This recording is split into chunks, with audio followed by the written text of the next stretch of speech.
afternoon. How you turn this thing down? Awesome. Hello, hello, hello. Did y'all see my hobby? You see I got a hobby? Yeah, you see they all $1 bills. It's okay. I'm not stunting. It's $100 in singles. When's the last time you had $100 in singles in your hand? Hmm? Just to play with it, just to feel the energy, just to look at it, to touch it, to smell it, to just have it stacked beside you, to Scrooge McDuck with it a little bit. Like, when's the last time y'all got a hold of some money just so you could touch it, feel it, smell it? Do y'all forget what money smell like? This is one of my hobbies. Y'all know, of course, y'all know that I got the money gun. So we be playing around. I keep my $100 bills all over the place. You come into my office, you know there's $100 bills. I have my $100 bill fans. I keep $100 bill in my wallet at all times, no matter what. Like that is just like my good luck charm. What y'all doing with money? Are y'all still afraid of money? Are you thankful for money?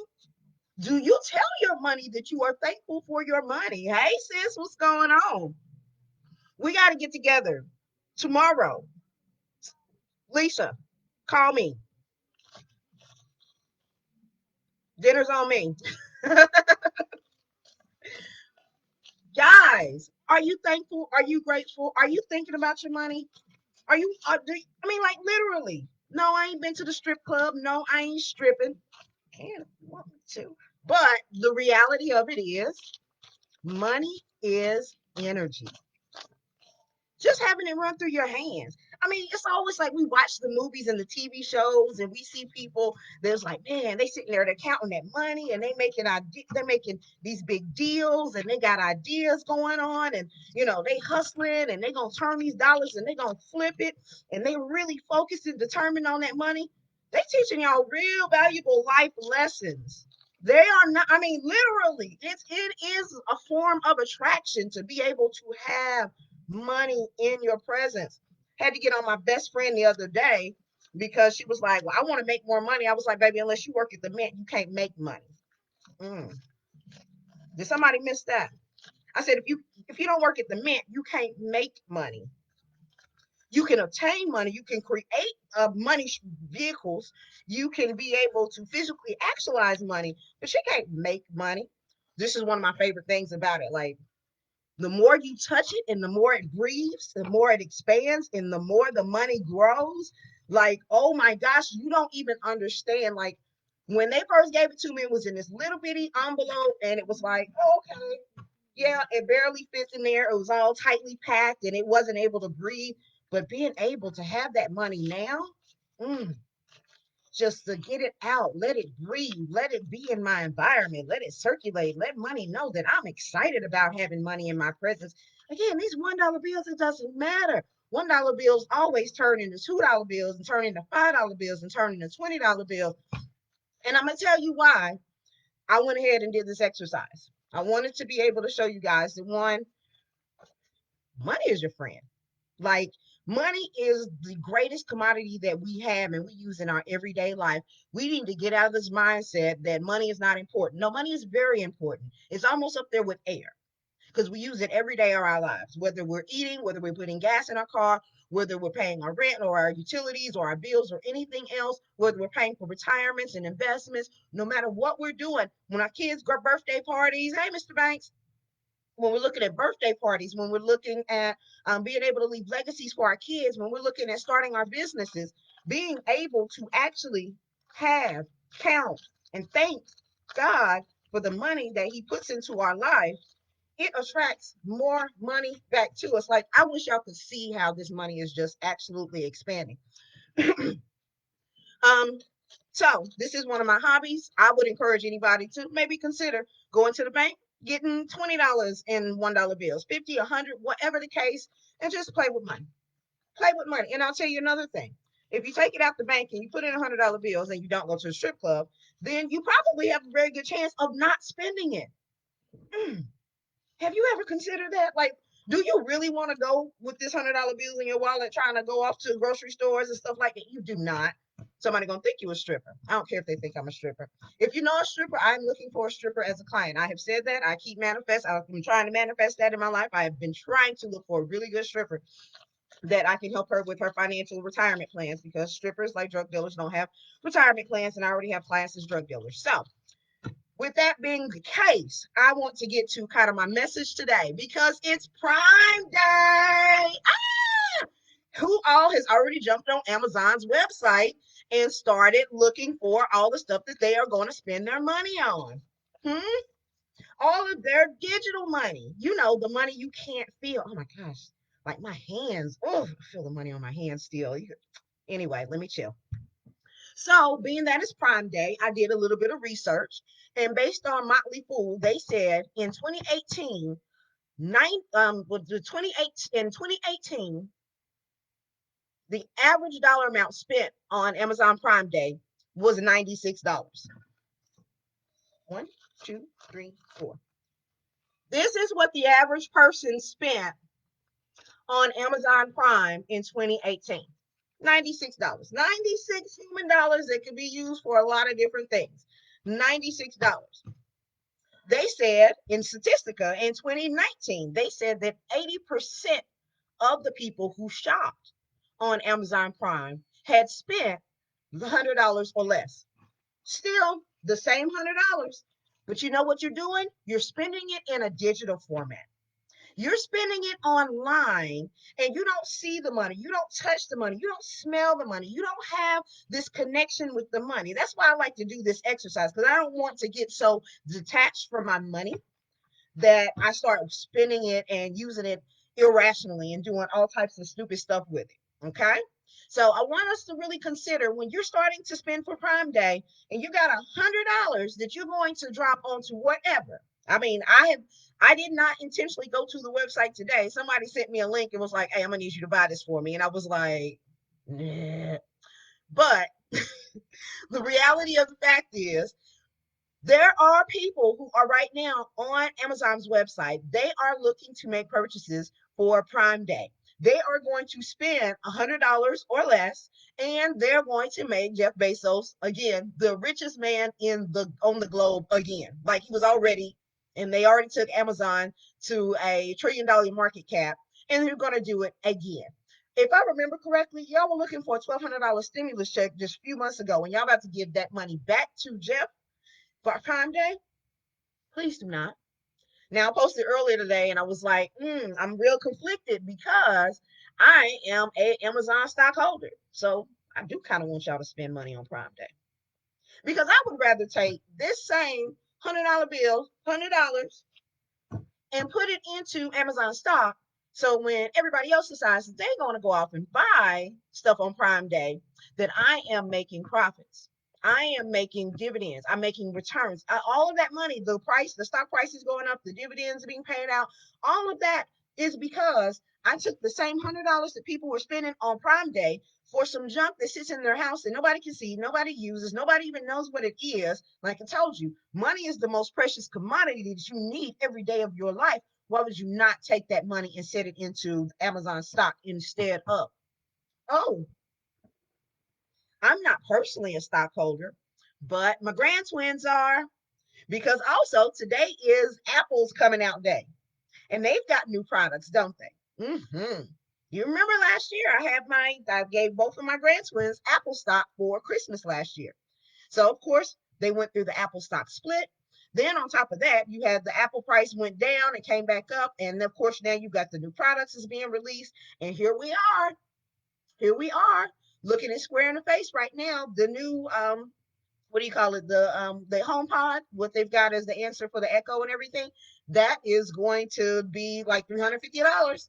So it's going to take three and a half of these in order to get that. But somebody's going to buy it because it's going to link up with all their Apple stuff. And you know, Apple people love to be able to tell you, well, all my Apple stuff links up. So they're going to come off that $350, but they don't have no Apple stock.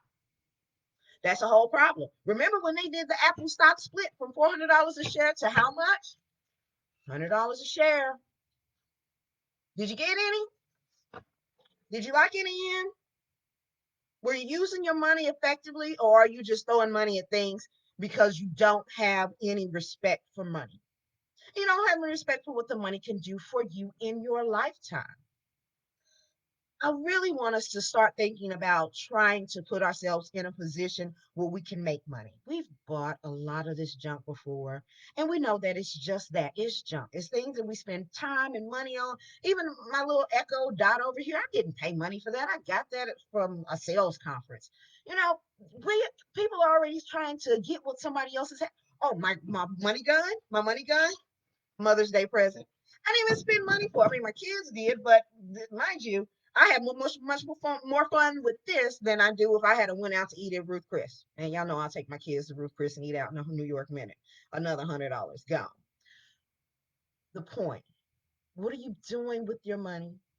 Are you investing it? Are you going to be able to get a return off of this money that you are just throwing away? Because it could be something just as easy and menial as $100. Again, you can take $100 and you can just go home and play with it and say, "Thank you, Lord. Thank you, Lord. Oh my gosh. This is so awesome. Oh my goodness. I'm so grateful for all this money that comes into my life and all the future money. Like there's money here, there's money there, there's money there." So you can do that with $100, or you can take $100 and you can spend it on Prime Day. The choice is yours. But remember, you absolutely need money, not just for today, for every day, for the rest of your life, every day. And are you paying that little old lady and little old man that is the future you? You have to. That could be in going into a stock account. It could be in a Roth IRA. It could be, I mean, I got my hair and nail, not my hair, but my nails done, my manicure and a pedicure a couple of weeks ago for the event that I did. It cost me damn near $100. That shit is gone now. Like I'm completely clean nails. Like I couldn't even fathom going back and doing that once a month or even twice a month. Like that was completely irrational. I didn't even get tips or whatever that other stuff was. Like, come on now. Come on. We are not paying ourselves first. We are not putting money. We are going to get better at paying ourselves first. We are going to put money into a bucket where it is going to grow for us. We are going to take this money and leverage it so it can make us more money. We are going to take our money and be able to ensure. This is a really strong point that I heard earlier today. You don't just need money to make money for you. Sometimes you need to have money to save you money. You have to have money to protect you from the other things that are going to happen in your life. I always say it time and time again, Ecclesiastes 11 and 2. You need to have 7 or 8 different investments because you do not know what disasters will fall upon the land. This is absolutely scriptural fact. So being able to say, I need to have various buckets of money in place, not because they're all going to get me rich overnight, but because they are going to protect me from going broke. I'm not talking about an emergency fund. I talked to one of my clients yesterday. And most of y'all know I was in Nashville. I just ran down there on a humbug to hang out with a few friends. And then I made my way back to town like 1 o'clock this morning. Well, in doing so, I was sitting there and talking to a friend of mine, and we were going in about how much they wanted to show their kids how to invest. They wanted to teach their kids how to invest. They wanted to, put them in the right position, and they were afraid of that. They were upset and talking about the mistakes that they had made. And I was really trying to convince them. I was like, "Sweetheart, you didn't make any mistakes." And he was like, "No, I want her to learn from my mistakes." I said, "No, she don't learn from your mistakes. She learns from your experience." And he was like, "No, I made mistakes. I'm just owning up." And I was like, "That's a poverty mindset." Here's the long story short. When he had the ability, when he had the money, when he was her age to invest, he did not have access to financial advisors and professionals. 20 some odd years ago, he did not have people who would allow him to be able to set up accounts digitally. He did not have people who had $100 account minimums. He did not have people like literally the firm that I started in 2002. You had to have $100,000 to come in and have a conversation. Period. Top rank MDRT financial advisor, all the wonderful, beautiful things that I've learned from her and I'm giving to y'all on the internet for free. Literally, you had to have $100,000 to come in and sit down and just say, "Hey, how you doing? Give me your information." And that wasn't even the fact that she was going to work with you, because it was also based on the financial advisors to determine who they chose as clients. So I had to help him to remember that there was a time and place where we did not have access. There was a time and place where we didn't have these opportunities. And there was a time and place where the barriers to entry were so great that we could not be able to take advantage of them like we do right now. So it wasn't a mistake. It was the fact that times have changed and life has gotten a little more convenient for us. But in the meantime, the principles are still the same. You have to invest the money. Don't let your past fears and the all of the anxiety and the things of the mistakes that you live, don't let that hinder you from being able to say, well, I didn't do it then and I can't do it now. There's still opportunity. And maybe you can't go into this investment, or maybe you can go into that investment, but I definitely need you to start looking at putting together those 7 or 8 different investments, because again, you don't know what disasters will fall upon the land. When I tell people, and I do my stock class, I tell people all the time, stock money is play money. It's play money. It is not bill money for me. It better not be bill money for you. You know, even for retirement, looking at it in the standpoint of, you can lose your money overnight with stocks.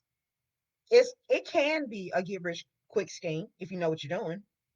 If you're not, then it's just an opportunity for you to get your feet wet, make a little money, and grow and use that experience over time. I even talk about it where I remember a couple of years ago, I was writing my book, Who Taught You How to Be Broke?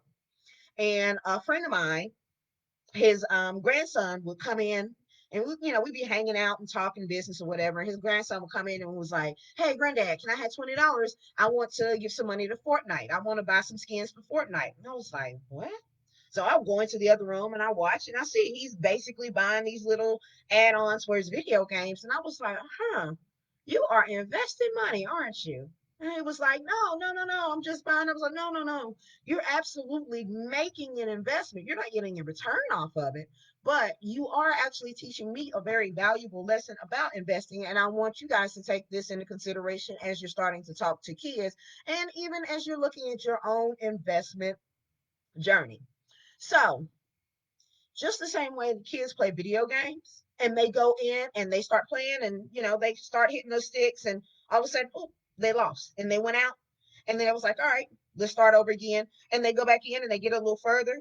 And then they go back in, they get another little further. Like, they keep practicing over time. It's no different with the stock market. It is a game. You practice over time. It becomes your new video game. And they put it on your phone, just like regular video games, where you can literally go in there and play with it and say, okay, I can see what's going on. I see some trends here. I want to be able to go into this position. I'm seeing what's happening in the news. You are literally buying stock like you were playing a video game. You get better with time. And even if you pay for these classes, these $500 classes and all this other stuff, they are literally going to tell you, we're going to make you sit for 8 months and take our training classes so you can basically use a simulator, a damn video game, for 7 to 8 months before you actually get into it. I've heard they've done the same thing with Forex. It's smart. I'm not saying that it's wrong. I'm saying it's absolutely smart. But you can also take $20 and start buying your first investment. I was telling kids 5 years ago that, hey, how much are a pair of J's? And they were like, oh, 200, 150, whatever the cost was. That was 4 or 5 years ago when I was doing classes at Seed, just talking about investing and the power of investing and putting a little money towards it. Then I would make them pull up on their own phones. They would Google and pull up and say, all right, what's the cost of a Nike stock? At the time, it was $80. I looked it up today. It's 145. I remember about 2 years ago, I gave my cousin Nike stock as a graduation gift. So I mean, she made money. Even Amazon, being at Prime Day, I know there were a couple of kids that I gave Amazon stock to this year alone as graduation gifts, so they would be able to have some exposure to the stock market. They could play with it. See, it was their graduation money. I was reading some article and they were talking about this kid was going to go get some 24 karat chicken wings, someplace up in New York, right? 24 karat chicken wings. They cooked the chicken wings and they dusted in gold dust, 24 karat gold dust, right? But it costs like $45, $50 for 20 wings. Was it? No, it was 45 for 10 wings, and it was $90. $90 for 20 wings that were dusted in 24 karat gold. Like, what? But they also could have been able to, like, they blow that money on the stock market. I mean, excuse me, they blow that money on wings. They could be putting that money into a Nike stock. They could have definitely, and now Nike's more than $100 a share. I mean, hey, yeah, I wish I had got in when I told you to get in it, but did nobody want to really start making that leap? You got to get out of that fear.